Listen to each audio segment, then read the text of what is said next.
ನಮ್ಮ ಇಲಾಖೆ ಸುಮಾರು 170 ವರ್ಷಗಳ ಅನುಭವ ಇರತಕ್ಕಂಥ ಇಲಾಖೆ.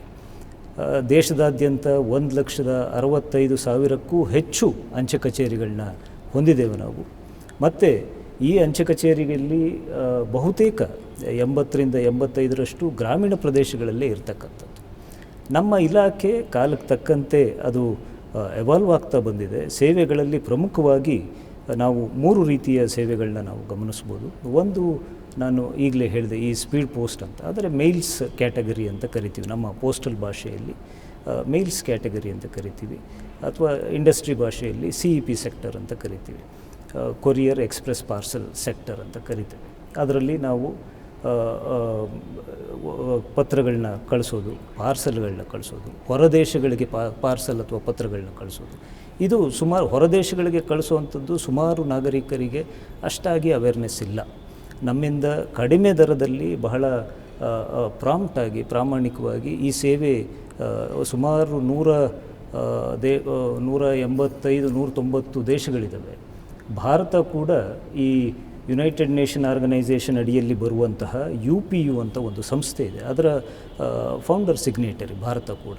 ಸೊ ಹಾಗಾಗಿ ನಮಗೆ 2 ಬಾಧ್ಯತೆಗಳಿರ್ತವೆ. ಒಂದು ಬಿಸ್ನೆಸ್ ಮಾಡುವಂಥದ್ದು, ಇನ್ನೊಂದು ಈ ಯಾರು ನಾನು ಮೊದಲೇ ತಿಳಿಸಿದ ಹಾಗೆ ಪ್ರತಿ ನಾಗರಿಕರಿಗೂ ಒಂದು ಸಂವಹನ ಮಾಧ್ಯಮವಾಗಿ ಒಂದು ಅವಕಾಶ ಇರಬೇಕು ಅಂತ. ಆ ನಿಟ್ಟಿನಲ್ಲಿ ಈ ಒಂದು ಮೇಲ್ಸ್ ಪ್ರಾಡಕ್ಟಲ್ಲಿ ಬೇರೆ ಬೇರೆ ಅದರ ಒಳಗಡೆ ಒಂದು 10-12 ಪ್ರಾಡಕ್ಟ್ಗಳಿದ್ದಾವೆ. ಅದರಲ್ಲಿ ಪೋಸ್ಟ್ ಕಾರ್ಡು, ಎನ್ವಲಪ್ಪು, ಮತ್ತು ಕವರ್ಗಳು, ಸ್ಪೀಡ್ ಪೋಸ್ಟು. ಅದರಲ್ಲಿ ಮತ್ತೆ ಇವಾಗ ಮಾನ್ಯ ಮಂತ್ರಿಗಳು ಹೊಸದಾಗಿ 6 ಮೆಟ್ರೋ ನಗರಗಳಲ್ಲಿ, ಈಗ ಉದಾಹರಣೆ ಬೆಂಗಳೂರಿನಿಂದ ನಾವು ಆರ್ಟಿಕಲ್ ಬುಕ್ ಮಾಡಿದ್ರೆ ನಾಳೆ ಬೆಳಿಗ್ಗೆ ಡೆಲ್ಲಿಯಲ್ಲಿ ಡೆಲಿವರಿ ಆಗ್ತದೆ, ನಾಳೆ ಬೆಳಿಗ್ಗೆ ಮಹಾರಾಷ್ಟ್ರ ಮುಂಬೈಯಲ್ಲಿ ಡೆಲಿವರಿ ಆಗ್ತದೆ, ಕೋಲ್ಕತ್ತಾದಲ್ಲಿ ಡೆಲಿವರಿ ಆಗ್ತದೆ.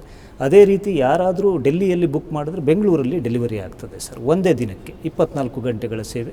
ಒಂದು 3-4 ತಿಂಗಳ ಹಿಂದೆ ಮಾನ್ಯ ಕೇಂದ್ರ ಸಚಿವರು ಅದನ್ನು ಲಾಂಚ್ ಮಾಡಿದ್ದಾರೆ. ಇದಿಷ್ಟು ಮೇಲ್ಸ್ ಕ್ಯಾಟಗರಿ ಅಂತ ಬರುತ್ತೆ ಸರ್. ಇದು ನಮ್ಮ ಪ್ರಮುಖವಾದ ಒಂದು ಭಾಗ.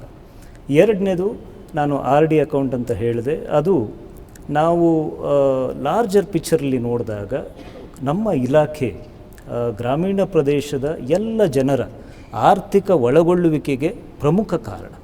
ಏಕೆಂತಂದರೆ ಅಲ್ಲಿ ಯಾವುದೂ ಒಂದು ಕಮರ್ಷಿಯಲ್ ಬ್ಯಾಂಕ್ ಆಗಲಿ ಅಥವಾ ಇನ್ನೊಂದಾಗಲಿ ಇರೋದಿಲ್ಲ. ಯಾರಾದರೂ ದುಡ್ದಿರ್ತಕ್ಕಂಥ ದುಡ್ಡನ್ನು ಉಳಿತಾಯ ಮಾಡಿ ಮಗನ ವಿದ್ಯಾಭ್ಯಾಸಕ್ಕೋ ಮಗಳ ವಿದ್ಯಾಭ್ಯಾಸಕ್ಕೋ ಮುಂದೆ ಯಾವುದಾದ್ರೂ ಕಷ್ಟಕ್ಕೆ ಬೇಕು ಅಂತಂದಾಗ ಆ ಉಳಿತಾಯ, ಆ ಇನ್ವೆಸ್ಟ್ಮೆಂಟ್, ಸ್ಮಾಲ್ ಇನ್ವೆಸ್ಟ್ಮೆಂಟನ್ನು ನಾವು ಜನರಲ್ಲಿ ಕಲಿಸ್ಕೊಡ್ತಾ ಇರ್ತಕ್ಕಂಥದ್ದು ಅನ್ನೋಯಿಂಗ್ಲಿ ನಾವು ಅದನ್ನು ಆ ಭಾಗವಾಗಿದ್ದೀವಿ, ಫೈನಾನ್ಷಿಯಲ್ ಇನ್ಕ್ಲೂಷನ್ನ ಭಾಗವಾಗಿದ್ದೀವಿ.